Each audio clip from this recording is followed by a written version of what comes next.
اعوذ باللہ من الشیطان الرجیم بسم اللہ الرحمن الرحیم۔ میری طرف سے تمام بہن بھائیوں کو السلام علیکم ورحمۃ اللہ وبرکاتہ۔ ہم امید کرتے ہیں کہ آپ لوگ خیر و عافیت سے ہوں گے۔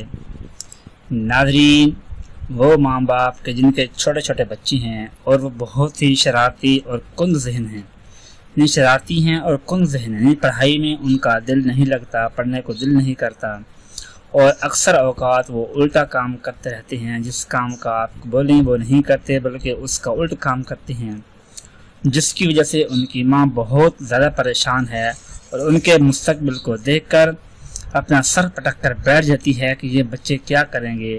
تو ایسے حالات میں آپ پریشان نہ ہوں، بلکہ قرآن پاک کی یہ ایک سورت ہے، اس کو آپ پڑھیں اور اپنے بچوں کو راہ راست پر لائیں اور آپ کے اپنا ہمیشہ کے لیے فرما بردار بنائیں۔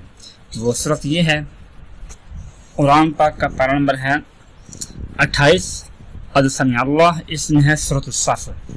28ویں پارے میں سورۃ الصف جو شروع ہو رہی ہے یہاں سے کہ بسم اللہ الرحمن الرحیم، سبح للہ ما فی السماوات و ما فی الارض وہو العزیز الحکیم۔ یہ سورت ہے، یہ پوری سورت، اس کو پڑھنا ہے آپ نے، جو کہ اگلے پیج پر ختم ہو رہی ہے کہ فَأَيَّدْنَا الَّذِينَ آمَنُوا عَلَىٰ عَدُوِّهِمْ فَأَصْبَحُوا ظَاهِرِينَ۔ یہاں پر 14 آیات پر یہ سورت مشتمل ہے، اس کو آپ نے پڑھنا ہے۔